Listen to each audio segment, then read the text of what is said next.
ऐसी ही story regular सुनने और देखने के लिए मेरे YouTube चैनल रिया स्टोरी 2018 को सब्सक्राइब करें और लाइक करें एंड शेयर करें। कहानी की शुरुआत राजस्थान के जयपुर शहर से होती है। यहाँ दो दोस्त लक्ष्य और शिवांश रहते हैं। लक्ष्य की पुश्तैनी हवेली की सफाई कर रहे थे। लक्ष्य को एक भारी संदूक के नीचे दबी हुई तांबे की कॉपर ट्यूब मिली।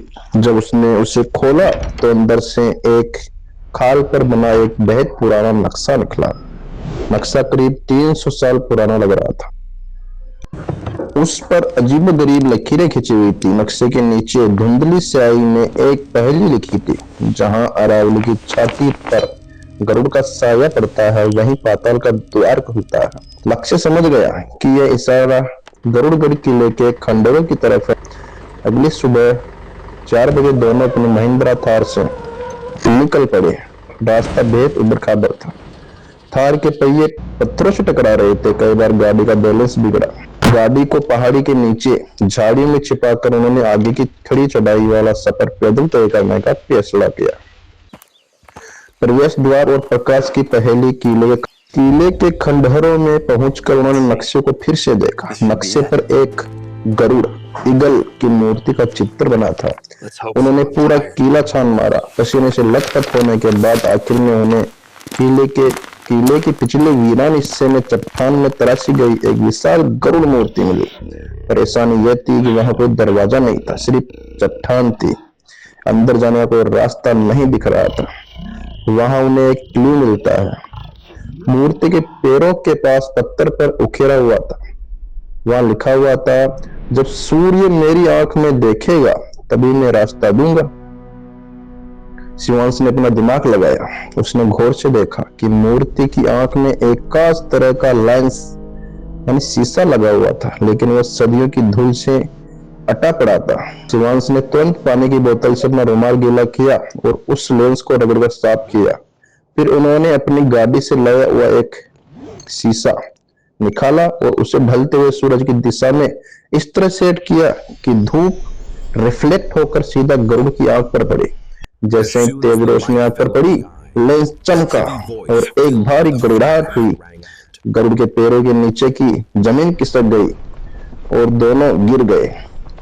जमीन के अंदर जाती हुई घुमावदार सीढ़ियां दिखाई दी। तो एक ठंडी और सीवन भरी हवा अंदर से आई। सुरंग में उतर गए। सुरंग जमीन के लगभग 50 फीट नीचे थी। दीवारें काले पत्थर से बनी थी और उन पर युद्ध के अजीबोगरीब चित्र बने थे। हवा में चमगादड़ और पुरानी सड़ी हुई लकड़ी की गंध थी। करीब 20 मिनट चलने के बाद वो एक बड़े हॉल में पहुंचे। परेशानी थी कि हॉल का फर्श सामान्य नहीं था। वहां 64 चौकोर पत्थर लगे हुए थे, जिन पर अलग अलग जानवरों के चित्र बने थे। सामने दीवार पर पुराने कंकाल लटके थे, जो बता रहे थे कि ये गलत कदम और खेल खत्म। दीवार पर लिखा था, शेर शिकार करता है, हिरण भागता है, लेकिन कछुआ ही मंजिल तक पहुंचता है। शिवांश ने एक पत्थर उठाया और फेंका।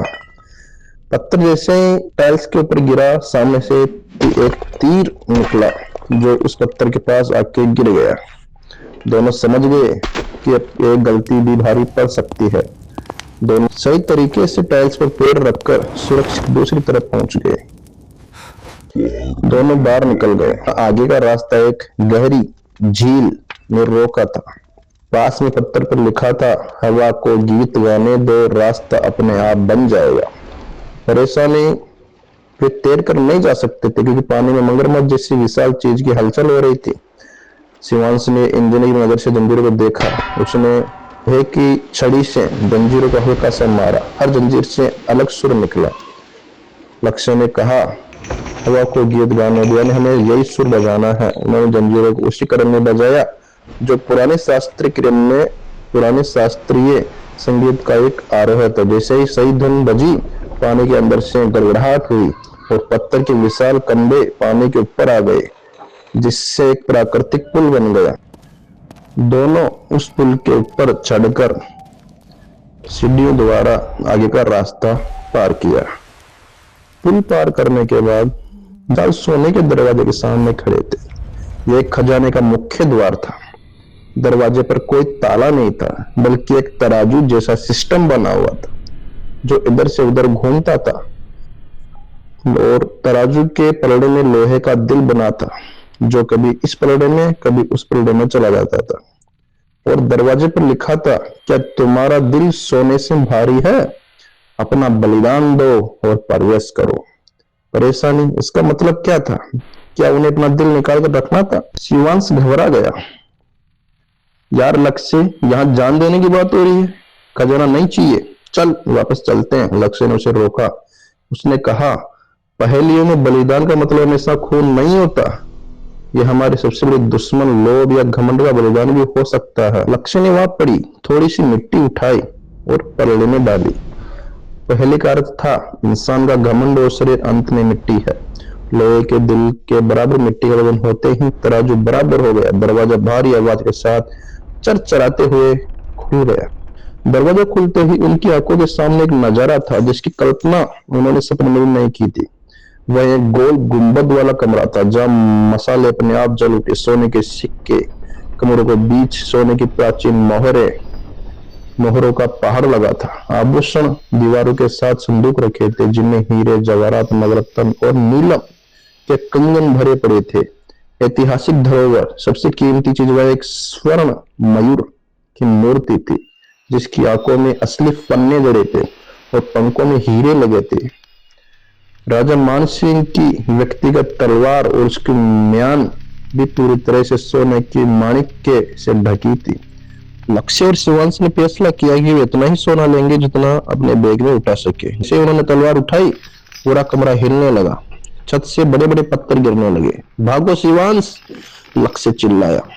वे उसी रास्ते से वापस पूरी ताकत से भागे और उसी सीढ़ियों से सुरंग से बाहर निकल गए। बाहर निकलते निकलते पूरी गरुड़ की मूर्ति और सीढ़ियां सब टूट के गिर गई और रास्ता बंद हो गया। जैसे ही वह बाहर कूदे, पीछे एक जोरदार धमाका हुआ। सुरंग का रास्ता हमेशा के लिए पत्थरों से बंद हो गया। जब उन्होंने एक दूसरे को देखा तो जोर से हंस पड़े। वो चल पड़े। उन्होंने थार स्टार्ट की और डूबते हुए सूर्य के साथ वापस जयपुर की ओर निकल पड़े। खजाना मिल चुका था, लेकिन उससे भी बड़ी चीज उन्हें मिली थी। वह थी एक साहसिक कहानी जो पूरी जिंदगी सुनाने वाले थे।